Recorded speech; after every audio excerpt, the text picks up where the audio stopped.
नमस्कार, आप देख रहे हैं हमारा खास प्रोग्राम 3 बजे की 3 बड़ी खबरें और आपके साथ मैं हूं मोनिका सिंह। इस प्रोग्राम में हम बात करते हैं दिन की उन 3 बड़ी खबरों की जिनका आपकी जिंदगी से सीधा कनेक्शन होता है, जिनका सीधा असर आपकी जिंदगी पर पड़ता है, चाहे बात मिडिल ईस्ट में जारी भीषण जंग की हो, हॉर्मुज़ स्ट्रेट बंद होने से पड़ने वाले असर की हो या फिर चुनाव से जुड़ी हुई कोई खबर हो। सभी खबरों को हम आसान भाषा और शब्दों में बयां करते हैं, आपको बताते हैं, क्योंकि खबर के बारे में जानना और समझना बेहद जरूरी है।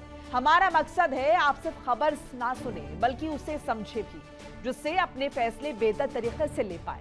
यहाँ आपको बिना घुमाए फिराए सीधी और काम की जानकारी मिलती है, जिससे आप दिन भर अपडेट रहें।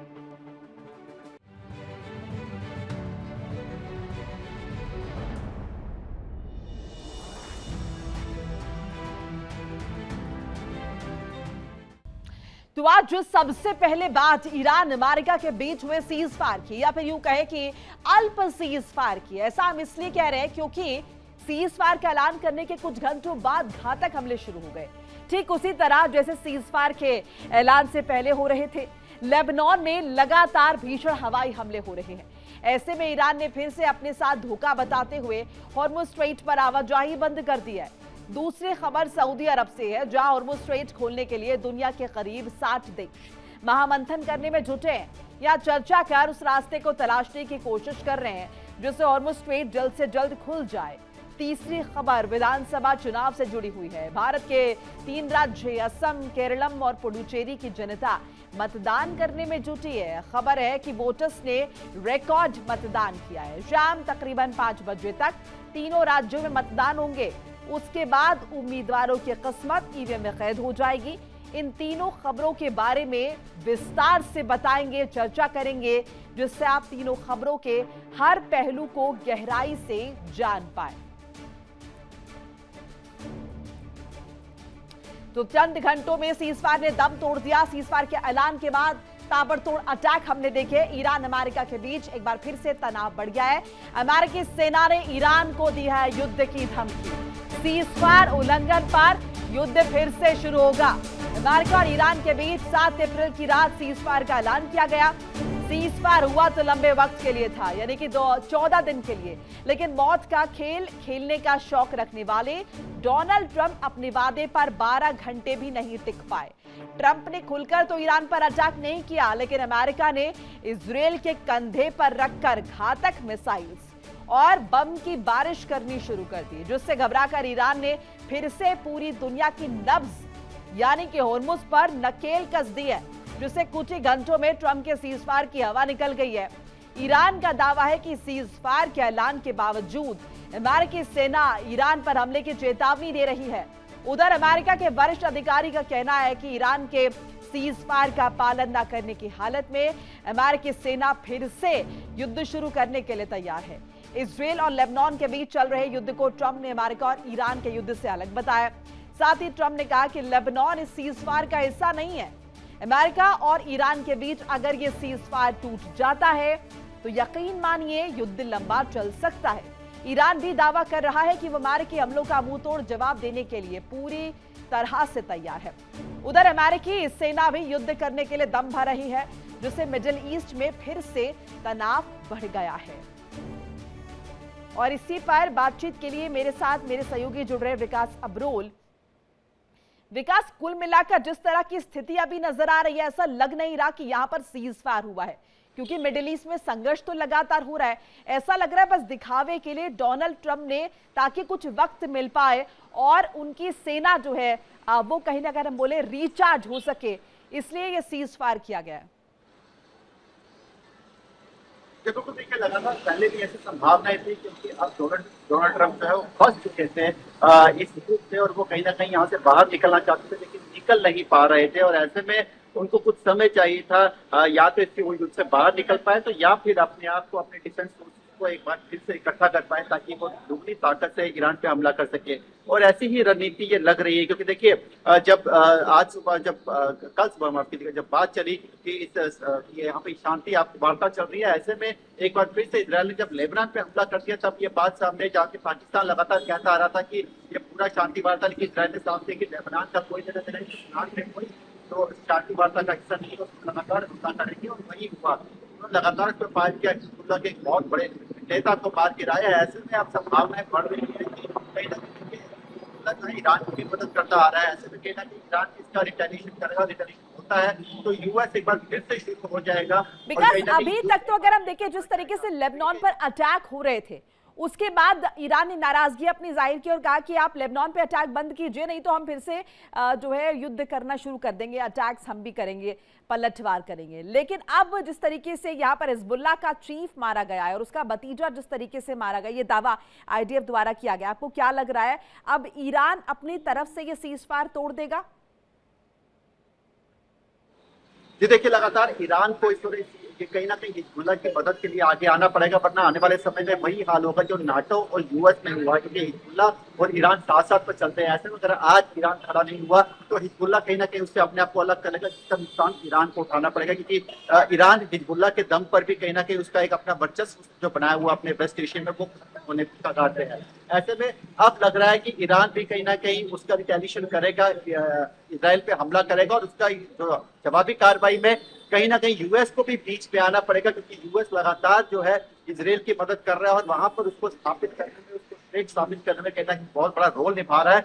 ऐसे में अब ना चाहते हुए कहीं यूएस को वापसी ना करने पड़ी, ये देखने वाली बात होगी। लेकिन देखिए फिलहाल जो है ट्रंप के खिलाफ भी एक महाअभियोग की तैयारी की जा रही है, बताया। विकास, एक और चीज आपसे समझना ये भी चाहूंगी, फिर आप कंटिन्यू कर लीजिएगा। देखिए जिस तरीके से यहाँ पर ये एक दावा किया जा रहा है कि भाई लेबनान इस सीजफायर का हिस्सा नहीं था, ये सीजफायर ईरान और अमेरिका के बीच था। अब इस तरीके से तो अगर हम देखें तो ईरान भी ये कह सकता है कि भाई यहाँ पर प्रत्यक्ष तौर पर इजराइल का भी जिक्र कहाँ हुआ, क्योंकि इजराइल तो मान ही नहीं रहा सीजफायर को। ऐसे में अगर इजराइल की तरफ से हिजबुल्लाह पर अटैक हुए हैं तो हम भी तो इजराइल पर अटैक कर सकते हैं, फिर कहाँ सीजफायर टूटा है? भाई तर्क तो कोई कुछ भी दे सकता है। ये देखिए,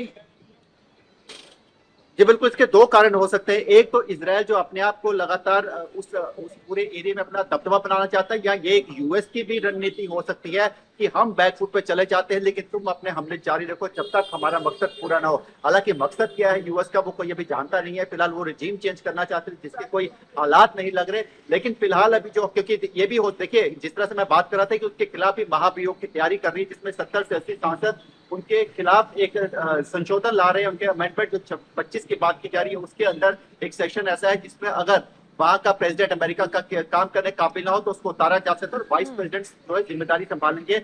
उसका डर भी हो सकता है कहीं ट्रंप को, इसीलिए उन्होंने अपने आप को पीछे कर लिया और इजराइल को कहा कि तुम जारी रखो, तब तक मैं कहीं ना कहीं शांति वार्ता की कोशिश करता हूँ। क्योंकि देखिए यूएस इस समय जहां पर इजराइल की मदद कर रहा है ईरान के खिलाफ, वहां पर यूक्रेन की भी मदद कर रहा है रशिया के खिलाफ। ऐसे में यूएस के पास कहीं ना कहीं संसाधनों की कमी आ ही रही होगी और इसीलिए उसको कुछ समय चाहिए अपने आप को एक बार फिर से एक्यूमुलेट करने के लिए और अपने संसाधनों को, अपनी मिसाइल्स के जो उसका पूरा स्टॉक है उसको बढ़ाने के लिए। तो ये भी नीति हो सकती है, लेकिन फिलहाल जो हालात अभी बने हैं, क्योंकि इजराइल कहीं से नहीं मान रहा, वो लगातार लेबनान पे हमले कर रहा है। जिस तरह से बताया जा रहा है कि 200 से 250 के आसपास लोगों के मारे जाने की खबर आ रही है लेबनान में, और इसके अलावा 1000 से ज्यादा लोग घायल हो चुके हैं। विकास, और इन सब के बीच उस टैरिफ का क्या, जो डोनाल्ड ट्रंप की तरफ से थोपे जाने की बात कही गई है कि भाई ईरान को जो भी देश हथियार मुहैया कराएगा उस पर टैरिफ लगेगा, और हम सभी जानते हैं कि ईरान को कौन सा देश यहाँ पर हथियार मुहैया कराता है, रशिया की बात हो रही है। सो क्या रशिया पर यहाँ पर अलग से अमेरिका ये टैरिफ इम्पोज करने वाला है, और क्या इस टैरिफ इम्पोज के डर से रशिया ईरान को हथियार नहीं देगा? ऐसा तो नहीं लगता आपके हिसाब से? देखिए इस समय इस चीज को लेकर कहीं ना कहीं इस पे पलटवार भी ईरान की तरफ से होगा। फिर ईरान भी ये कह सकता है कि जो कंट्रीज ईरान की मदद, माफ कीजिए, इजराइल की मदद कर रहे हैं, हम उनको स्टेट ऑफ हॉर्मुज से नहीं निकलने देंगे, क्योंकि वो लगातार पहले भी ये कहता आ रहा है कि स्टेट ऑफ हॉर्मुज सबके लिए खुला है, सिर्फ यूएस और इजराइल के साथ जो लोग उनकी मदद कर रहे हैं उनके लिए बंद है। तो ये एक रणनीति हो सकती है जहां पर कहीं ना कहीं देखिए इजराइल को रुकना पड़ेगा, वरना ये जो एक वॉर है वर्ल्ड वॉर के रूप में जो जा रही थी, जिसको रोकने की कोशिश की, वो फिर से बढ़ सकती है। लेकिन फिलहाल ट्रंप और ईरान इस समय दोनों में से कोई झुकने के लिए तैयार नहीं है, क्योंकि जो झुकेगा उसका वर्ल्ड में, ग्लोबल में कहीं ना कहीं उसकी साख को पट्टा लगने के पूरे चांसेस हैं। ऐसे में कहीं ना कहीं एक ट्रंप की ईगो भी बीच में आ रही है कि लगातार वो अपने आप को श्रेष्ठ, अपनी कंट्री को सबसे श्रेष्ठ बताने की कोशिश करते हैं, और इसी के चलते वो लगातार लोगों को धमका रहे हैं। पहले वेनेजुला, ईरान, उसके बाद आप देखिए ग्रीनलैंड को लगातार धमकाने के अपने कब्जे में ले लेंगे। तो कहीं ना कहीं ये समय है जब आप यूएस को बैक ऑफ द माइंड कहीं सोचना पड़ेगा कि क्या उनकी रणनीति कहीं पूरी दुनिया को उनके खिलाफ तो नहीं करेगी। अगर ऐसे समय आता है तो कहीं ना कहीं यूएस आने वाले समय में अलग थलग बढ़ सकता है, क्योंकि नाटो देखिए उसका साथ छोड़ चुकी है। नाटो भी एक तरह से कह चुकी है कि हम उनके साथ नहीं है, सब जो भी वॉर या जिस तरह के वो ये काम कर रहे हैं। तो ऐसे में कहीं ना कहीं आने वाले समय में ये उनके लिए एक बहुत बड़ा खतरा हो सकता है। फिलहाल अभी जो हालात है वो शांति खत्म होने के लग रहे हैं, शांति वार्ता किसी तरह से सक्सेसफुल नहीं होगी। अगर इजराइल अपने हमले नहीं रोकता है तो कोई बड़ी बात नहीं कि आज रात तक, कल सुबह तक ये शांति समझौता पूरी तरह से रद्द हो जाए। बिल्कुल। साथ साथ विकास ये भी समझना चाहेंगे, इजराइल को रोकने की स्थिति आपको क्या बनती हुई नजर आ रही है? इजराइल को अगर रोकना है या इजराइल अटैक ना करे, ऐसे में ये दबाव कहां से आएगा? क्या ये दबाव अमेरिका की तरफ से आ सकता है? क्योंकि यहाँ तो इस तरह की भी खबरें थी ना पहले कि कहीं ना कहीं इजराइल के पास कोई ऐसी नस है ट्रंप की जिसको दबा के रखा गया, और इसीलिए यहाँ पर ट्रंप को भी इस लड़ाई में कूदना पड़ा है। ऐसे में फिलहाल इजराइल की जो आक्रामकता है इसे किस तरीके से कंट्रोल किया जाएगा और ये कौन कर सकता है? देखिए इस समय इजराइल को जो है कहीं ना कहीं देखा जाए तो वो हर तरफ से देखिए मुस्लिम कंट्री से घिरा हुआ, जिस तरह से पीछे काफी समय से गाजा और फिलिस्तीन के जो हालात रहे हैं उसके अंदर खाते इजराइल के भी जो विपक्षी लीडर्स है वो अब इनके नेतृत्व के खिलाफ हो चुके हैं। तो उसको भी वो देखते हुए कहीं ना कहीं इस लड़ाई को जारी रखेंगे ताकि लोगों में एक देश की भावना जगी रहे और अपना वर्चस्व वो कायम किया जा सके। वो ये कह सकते हैं अपने देश के लोगों को कि मैं अपने आप को सिर्फ साबित करने की कोशिश करूं कि पूरे वेस्ट एशिया में हमसे बढ़कर कोई नहीं है। ऐसे में यूएस उसको रोकने की जरूर कोशिश कर सकता है।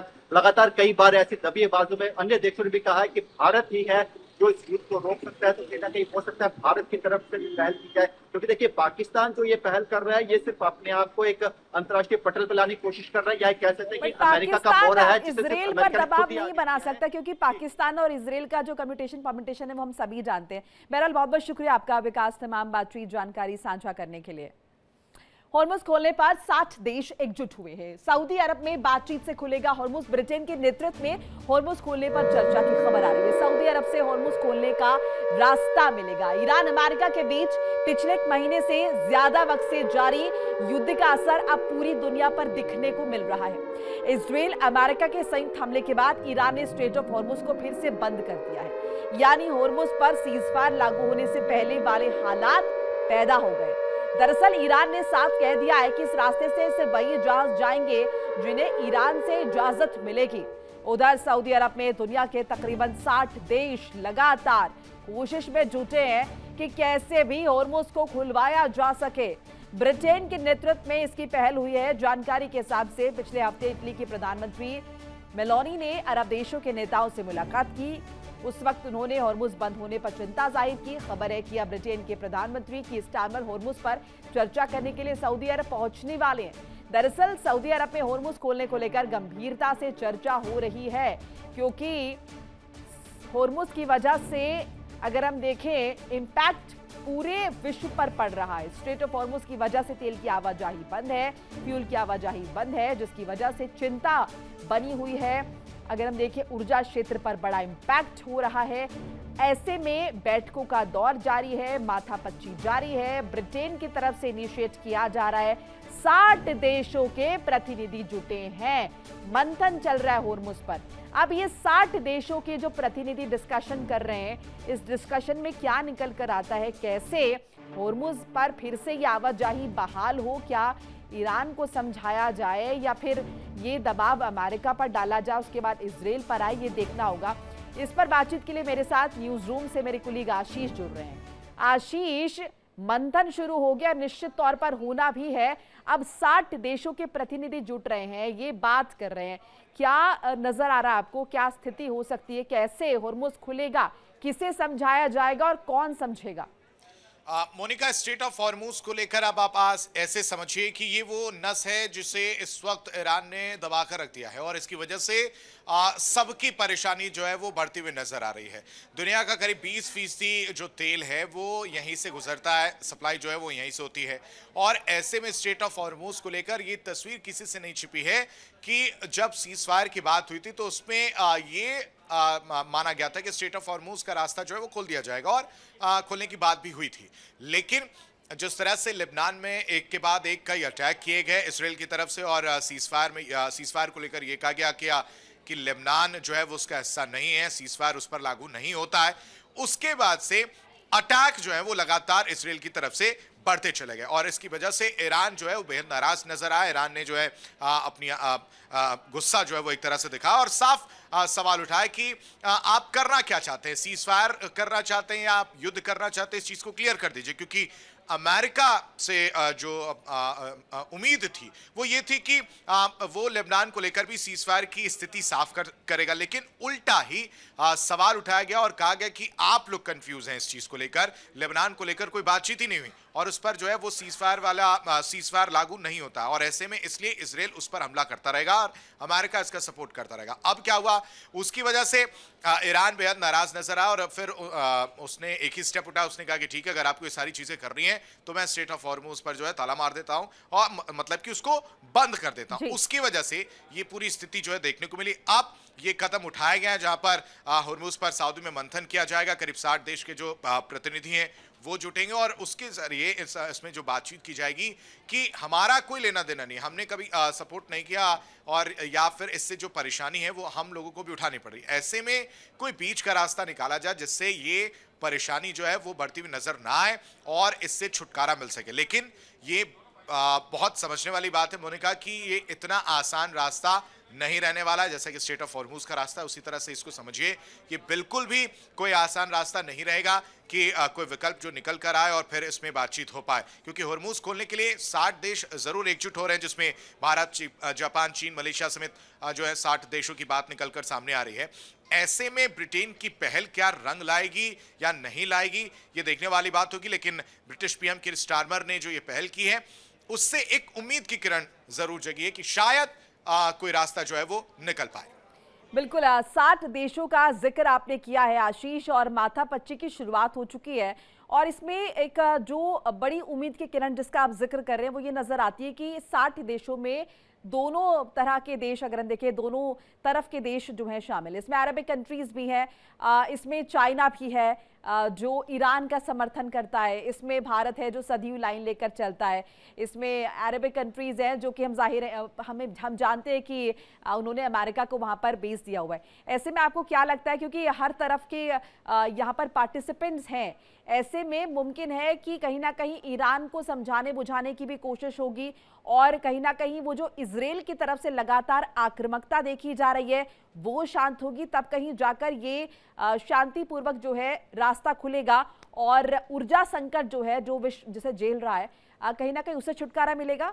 बिल्कुल मोनिका, इसीलिए मैंने इस आपके पहले सवाल के जवाब की शुरुआत ही उस लाइन से की जिसमें स्ट्रेट ऑफ हॉर्मूज को लेकर लेबनान पर हो रहे हमले जो हैं इजराइल की तरफ से जो किए जा रहे हैं उसको मैंने बताया कि किस तरह से वो एक बड़ी समस्या है। क्योंकि ईरान की अगर बात की जाए तो कहीं ना कहीं डायरेक्टली आप कह लीजिए, इनडायरेक्टली कह लीजिए, जो ट्रिपल एच की बात होती है वो कहीं ना कहीं एक रीढ़ की हड्डी की तरह है ईरान के लिए। अगर इजराइल जो है उस रीढ़ की हड्डी पर हमला कर रहा है, उसको कमजोर कर रहा है और लगातार, अब आप देखिए ना कि बयान जारी किया जाता है कि हमने 10 मिनट में 100 मिसाइल अटैक किए और उन 100 मिसाइल अटैक के बदौलत जो है वो 250 के आसपास जो है लोग मारे जाते हैं, 1100 से ज्यादा लोग जो है वो घायल होते हैं।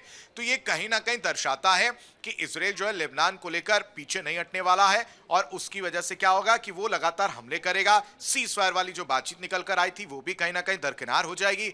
घुमा फिरा के मोनिका सिर्फ एक ही चीज होगी कि स्ट्रेट ऑफ हॉर्मूज पर ये जो बातें होने की बात निकलकर सामने आ रही है उसमें कोई भी सॉल्यूशन मुझे नहीं लगता है कि निकलकर सामने आएगा। हालांकि पहल करना और कोशिश करना सबके हाथ में होता है, उसके परिणाम क्या होंगे ये तो आने वाले कुछ वक्त में पता चलेगा, कुछ समय बाद पता चलेगा। लेकिन फिलहाल संशय बरकरार है कि जब ये 60 देश बैठेंगे, चाहे वो वर्चुअली बैठे या सामने बैठ के बात करें, जैसे भी बात करें, उसमें ये तस्वीर कहीं ना कहीं क्लियर होगी कि स्ट्रेट ऑफ हॉर्मूज एक बहुत बड़ी समस्या है जो कि देखने को मिल रही है। बाकी देशों के मुकाबले अगर बात की जाए, चाहे गल्फ कंट्रीज भी हो, वो भी इस तरह से परेशान है। अब आप समझिए ना कि प्रोडक्शन की अगर बात की जाए, जो प्रोडक्शन किया जा रहा था वो करीब करीब 70% डाउन है। उसकी वजह से ये परेशानी जो है देखने को मिल रही है, क्योंकि स्ट्रेट ऑफ हॉर्मुज हालांकि आशीष देखिए अब कहीं ना कहीं राहत नजर आ रही है, क्योंकि इससे पहले इस पर भी खतरा था कि सीजफायर अगर टूट जाएगा तो संघर्ष एक बार फिर अब बहुत करीब होगा। लेकिन अगर तमाम देश इस पर माथापच्ची कर रहे हैं तो कहीं ना कहीं ऐसा लग रहा है कि अब ये सीजफायर को कुछ तो बल जरूर मिलेगा। बहुत बहुत शुक्रिया आपका तमाम जानकारी साझा करने के लिए।